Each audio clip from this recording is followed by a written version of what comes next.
Some of you might have heard of composing music with dice, as in leaving the process of composition up to chance. This was a very popular pastime in the 18th century, with evidence that Mozart, Haydn, and Carl Philipp Emanuel Bach used it on occasion. Some of the techniques they used relied on applying pre-written musical phrases labeled with certain numbers that corresponded to certain dice rolls, which would then be stitched together at random with each roll of the dice, thus creating a new portion of pre-written music. However, in this video, I'd like to discuss a method I sometimes use that I find very satisfying. To be very clear, what I will be showing in this video is not something I read about, but rather a few methods I developed myself. I don't know enough about the musical dice games of the 18th century to say these methods were used by composers of that era, as these are purely methods I figured out myself. Perhaps other composers have already used these methods, so if you know anything about that, please leave a comment in the description and enlighten me. But before we get to my method, I want to discuss what I consider to be the easiest way of using dice to compose music. This being the idea of simply adding a number from 1 to 12 to each note of the chromatic scale, which contains 12 unique notes. The result of each roll of the dice being then applied to the corresponding note. However, we already run into an issue here, which is that a dice roll only gives us 11 possible numbers, as the lowest possible number you can roll is a 2. So thus we have to interpret perhaps rolling a 2 as either the number 1 or 2. As simple as this method might seem, it can sometimes yield exciting results, albeit if you adapt and vary the end product a little. Earlier today I did a couple of rolls with this method to see what I could get out of it. I didn't mess with or omit any rolls I didn't like. This is purely what I got and how I subsequently worked with it. I rolled the dice a total of 9 times and got this. So what can I do with this? Well, I decided to add harmonies and wrote a short little waltz with it, and in order to give it some coherence and structure, I repeated certain groupings of notes to get a more satisfying result out of these series of notes.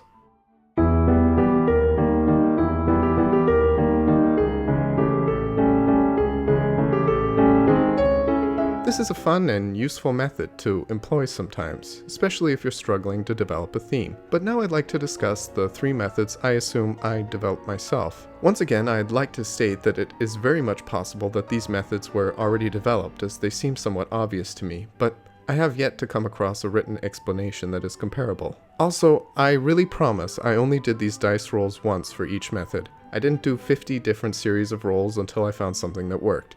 These were the first and only series of rolls I did.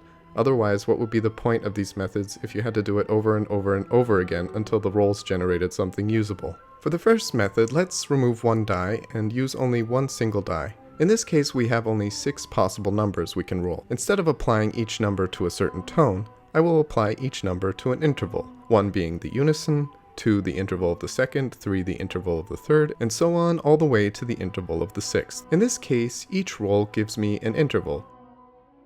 First, I rolled a 1, so I decided to start a unison on the note A, because why not? After this, I rolled a 3, so I wrote a third.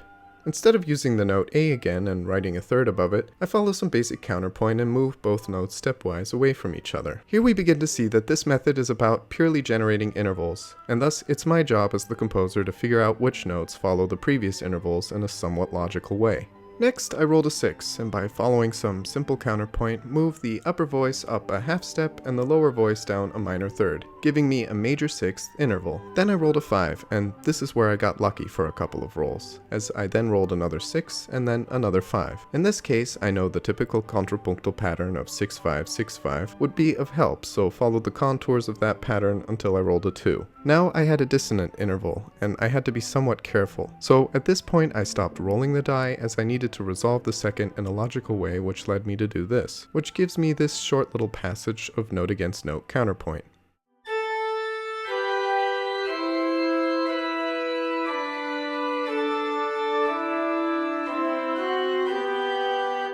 To expand upon the sequence that I got out of these die rolls, I added some passing notes and fleshed out the counterpoint a little.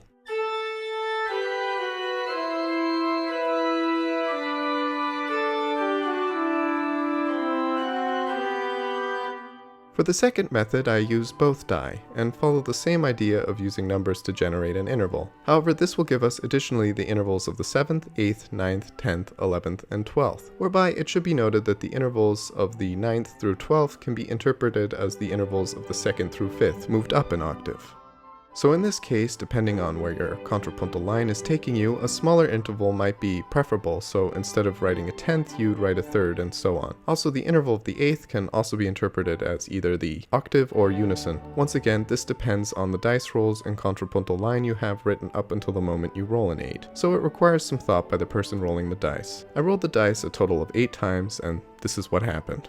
The first 3 rolls were rather simple to plot out.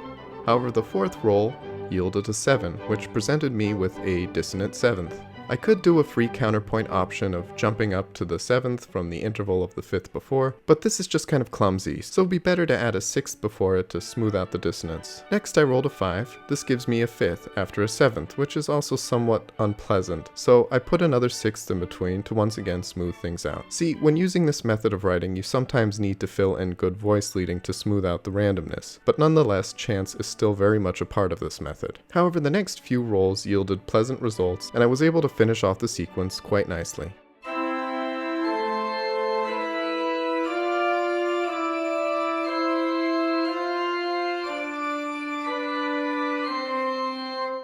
Looking at this sequence of intervals briefly gave me a few ideas on how to further develop the series of intervals in order to make the sequence sound more interesting, which I achieved by adding some passing notes here and there, and voila, we've got an interesting little contrapuntal phrase, yielded from just 8 dice rolls.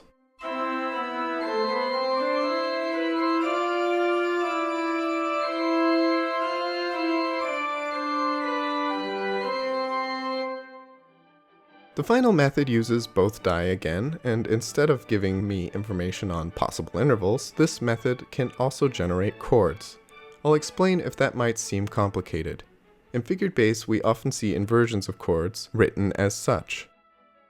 I bet you might be starting to see where this is going. Say we rolled a 6 and a 4. Instead of just adding them up and saying it's an interval of the 10th and moving on, I'm going to apply each number to an interval, and this roll of the dice is telling me to write a 6-4 chord, or the second inversion of a 3-note triad. If we roll a 3 and a 3, I will add both together and get a 6th chord, or the first inversion of a triad.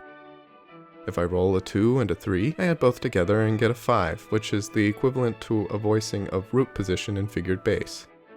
If I were to roll a 4 and a 2, I could either see this as a 4-2 chord, which is the abbreviation of the third inversion of a 7th chord, or depending on where the previous rolls have taken me, I add them together and get a 6th, thus giving me a 6th chord. This method requires a bit more thought and also some knowledge of figured bass and voice leading, but nonetheless, and surprisingly, it yields quite usable results, and can often give you a nice chord progression. I rolled the dice 5 times and got this. First I rolled a 12, which I divided as 2 6s, so thus I stacked 2 intervals of the 6th over one another. This is basically a 6-4 chord. Next I rolled a 6 and a 4, so I decided to use a 6-4 chord again and found a suitable 6-4 chord to follow the previous one. Then I rolled a 3 and a 1. I decided in this case to add them together to get a 4 and decided the best course of action would be to use a 4-2 chord. I suppose I could use any chord that employs the interval of the 4th, but I decided to use the 4-2 chord. Then I rolled a 6 and a 2. I then voiced a 2nd and a 6th over the bass note, which gave me a 6-4-2 chord, albeit omitting the interval of the 4th. After this I rolled a 3 and a 2, and added them together to get a 5, which I interpreted as a root chord in figured bass. These few rolls gave me this simple little progression.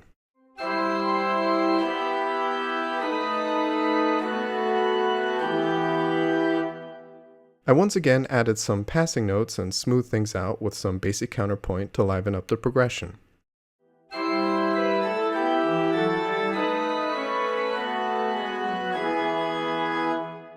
But I just wasn't satisfied. I wanted some bass, so I added some organ pedal points.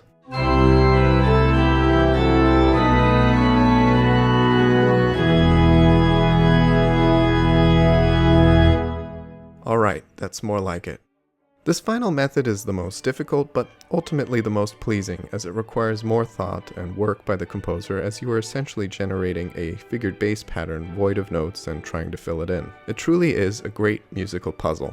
I hope I've been able to briefly show some interesting methods on how to use dice to compose, and maybe those of you that are composers can also make use of these techniques. And if you want to learn more of my personal tricks and methods, you can and definitely should book one of my online one-on-one composition lessons, linked in the description below.